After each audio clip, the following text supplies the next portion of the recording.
Assalamualaikum warahmatullahi wabarakatuh. Halo teman-teman, perkenalkan nama saya Desilia Sari.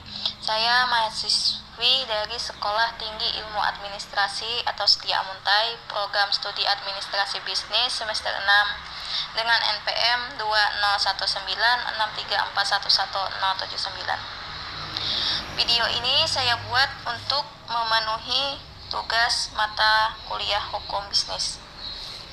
Baik, di sini saya ingin menganalisis sebuah kasus pelanggaran etika bisnis yang dilakukan oleh Kinerja Keuangan Kimia Farma BUMN yang tersandung kasus antigen bekas. Tes antigen adalah tes imun yang berfungsi untuk mendeteksi keberadaan antigen virus tertentu yang menunjukkan adanya infeksi virus saat ini. Rapid test antigen biasanya digunakan untuk mendiagnosis patogen pernapasan seperti virus influenza. Rapid test antigen juga digunakan sebagai tes screening di mana pengujian berulang dapat dengan cepat mengidentifikasi orang yang terinfeksi COVID, sehingga tindakan pencegahan penularan infeksi dapat segera dilakukan.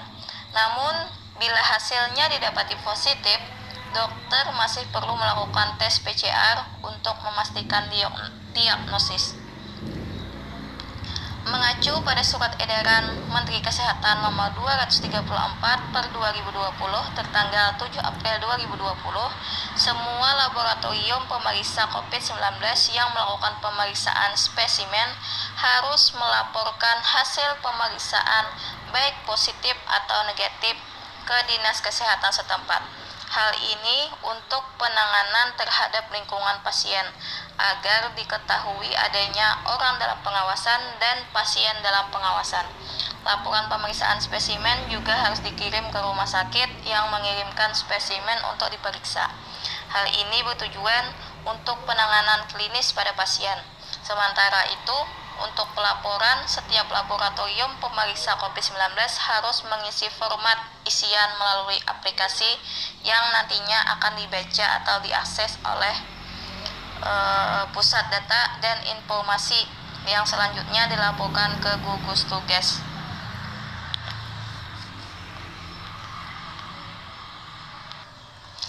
Direktorat Riset Kriminal Khusus Polda Sumatera Utara berhasil membongkar dugaan penggunaan alat tes cepat Bekasi di Bandara Kuala Namu Deli Serdang, Sumatera Utara. Penindakan tersebut sebagai upaya adanya laporan dari masyarakat bahwa banyaknya hasil positif dari stek antigen tersebut. Stek swab antigen dikumpulkan oleh pelaku, kemudian dicuci dan dikemas ulang sehingga bisa dipakai kembali saat memeriksa tes swab antigen di Bandara Kuala Namu. Pelaku tersebut mendaur ulang stik untuk swab antigen atas perintah Kepala Kantor Wilayah PT Kimia Farma Solusi yang ada di Kota Medan dengan kontrak dengan pihak PT Angkasa Pura II dalam rangka melaksanakan kepada penumpang perjalanan udara. Sesuai dengan kontrak, dihasilkan keuntungan mencapai 1 miliar rupiah karena praktik ilegal tersebut sudah dilakukan sejak Desember 2020.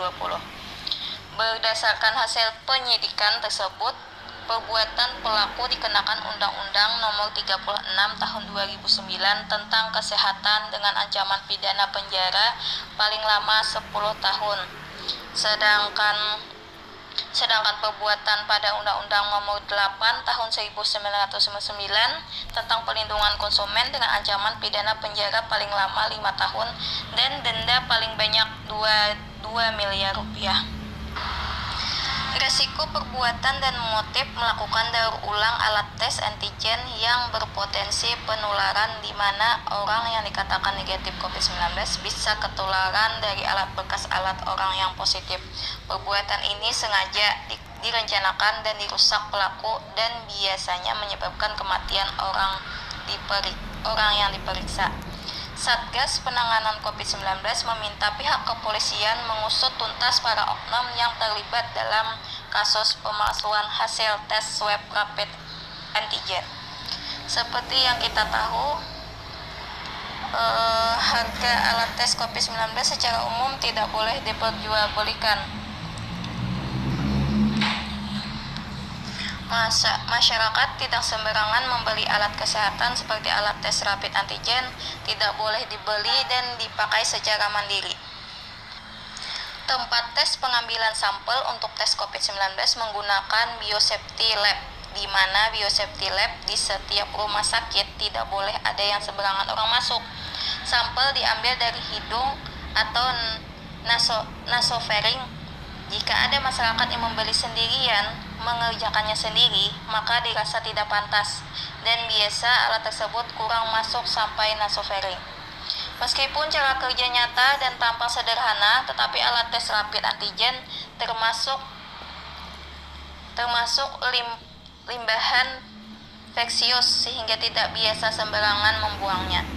Penyidik Kepolisian Polda Sumatera Utara kemudian menggelar perkara ini dengan mengumumkan konferensi pers bahwa petugas Kimia Farma telah meraup keuntungan dengan penggunaan rapid test antigen bekas.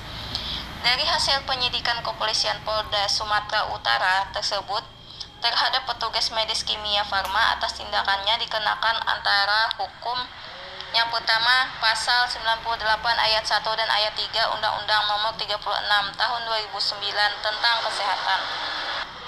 Yang kedua, Undang-Undang Nomor 8 Tahun 1999 tentang Perlindungan Konsumen.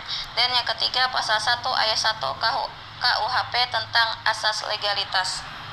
Selain melanggar hak konsumen, petugas farmasi juga sebagai pelaku usaha melanggar Pasal 7 huruf A dan di Undang-Undang Nomor 8 Tahun 1999 tentang Perlindungan Konsumen. Nah, dari kejadian tersebut, seharusnya petugas medis kesehatan dalam menyediakan ruang fasilitas swab antigen mengumumkan alat swab antigen baru dan bekas ditempelkan di spanduk sehingga masyarakat tahu sebelum disuntik plastik segal air suntik adalah baru, sehingga hasil suntikan ke hidung adalah negatif dan tidak menularkan ke orang yang baru. Sementara itu, dalam hasil penyelidikan dan penyidikan Kepolisian Polda Sumatera Utara melanjutkan proses ke kejaksaan dan kehakiman, sehingga tersangka tidak bebas murni karena kerugian material juga mencakup hampir banyak.